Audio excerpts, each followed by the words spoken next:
All right. Um.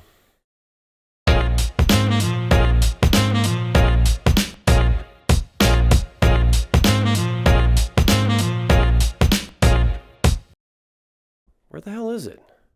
I know it's somewhere.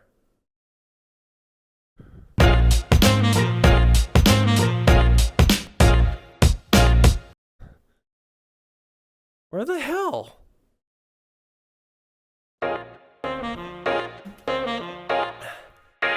Ah, there you go. Oof. So, I like to read manuals anytime I get a new product. I know, I'm weird. But, I just hope to kind of come across some sort of tidbit of information that's interesting. Like, oh, that's neat. That's not something I would have figured out on my own. Um, but oftentimes there's nothing interesting, right? So, like, why keep doing it? Why do I check every time? Why do I read the manual? A lot of it is because of video game manuals. See, paper video game manuals used to have like really cool art in it that would often like show off the characters or like the map of the world or something. Sometimes it had an expanded version of the story, and honestly, the most important information was actually like how to play the game. The cartridges actually just didn't have enough memory in them to store all this extra information, so it was kind of delegated to the manual. Nowadays, that kind of stuff's actually included in the game itself, and they don't even include manuals in modern video games. They used to, like, just a few short years ago, but now you get nothing. So, what's the big deal? When I was a kid, my first console was the Atari 2600. Well, it was more like my parents' console, and they let me play it. The games were super easy to pick up and understand. Most of the time, it was a maze game, or the entire game itself took place on like a single screen. The controllers only had an awkward joystick for movement and one big orange button for interacting with stuff. Just easy, super easy. You didn't even have to think about it. It was just completely intuitive, and honestly, I don't think I ever even had to ask for help on how to play any of the games on it. Fast forward to the release of the Nintendo Entertainment System, Super Mario Bros. Is the killer app. Everyone has to have it. The console was a little bit more advanced, and so was the controller. Look at that.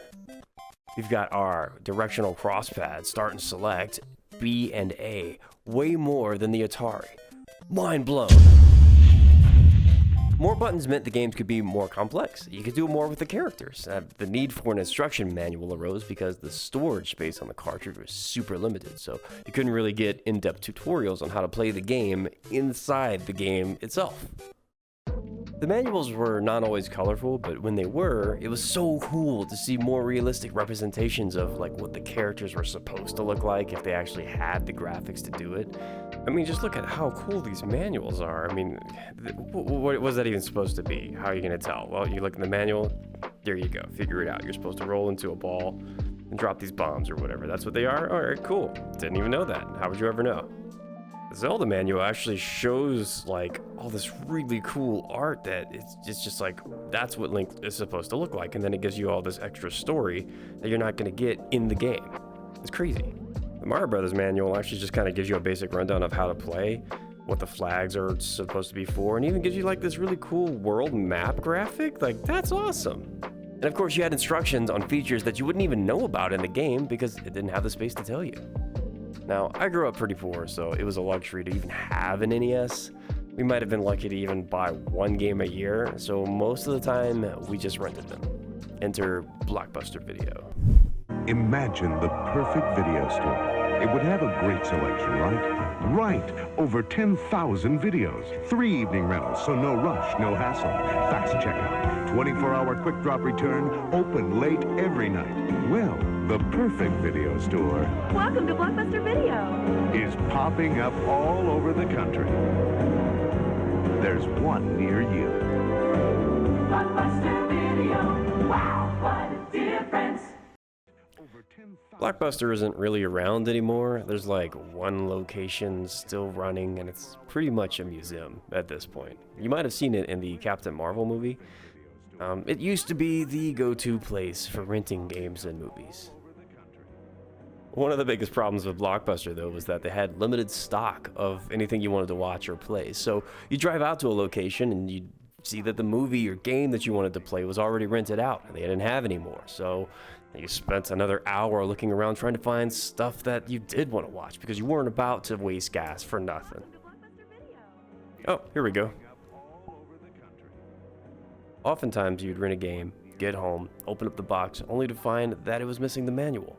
Usually the last kid who rented the game forgot to return the manual, so if you didn't know how to play the game, you kind of had to figure it out on your own. Remember, this is the mid-1980s, pre-internet era. You couldn't just look up how to play a game online. There were gaming magazines like Nintendo Power, but they didn't cover every game out there. So picture me, a young pup who just spent money he couldn't really afford to spend on renting a game and no idea how to play it. What do? I started going through it methodically.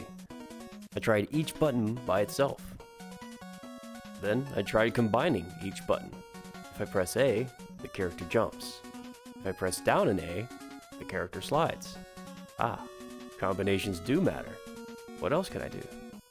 It went on this way, and over time I started to unknowingly develop a skill for troubleshooting. If something doesn't work, try things. See what you can do with what you have. It sort of became second nature. If you play enough video games, you start to pick up on this unwritten design language. For instance, red barrels always explode, but not green ones. You can always climb things marked in yellow paint. Tons of health and ammo right outside of an ominous-looking door with a save point nearby. Boss fight in the next room. The same goes for technology. You mess with computers long enough, you start to see the similarities. It allows you to jump from one piece of hardware to another without needing to relearn everything. It also makes you a lot less scared when things break. I started building my own computers in my 20s, and I've loved computer hardware since. Like whenever stuff broke, I was usually the go-to guy in my friends and family circle. So it's no surprise I ended up working in IT. Plus, I'm a furry, so it's kind of an unwritten rule, I think. Of course, all this started with video games. I loved what they were, and I wanted to know about the hardware and the computers that made them, and I got into that. And I learned how to troubleshoot because I needed to know how to fix it. And I got into IT as a job and a career and started with computer repair and malware cleanups, and now I work IT support for a video game company. Full circle, baby, woo!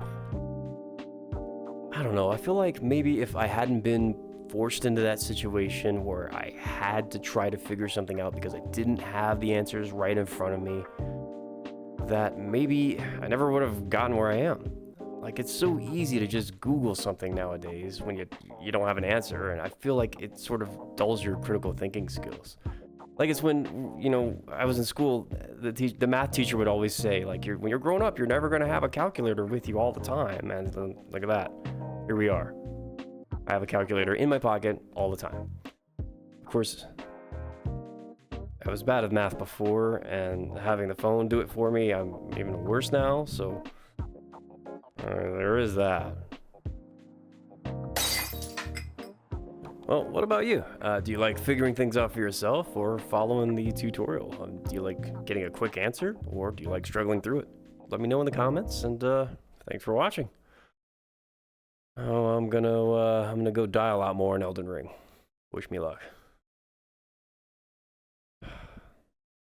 Just can't get through that stupid Mesmer fight.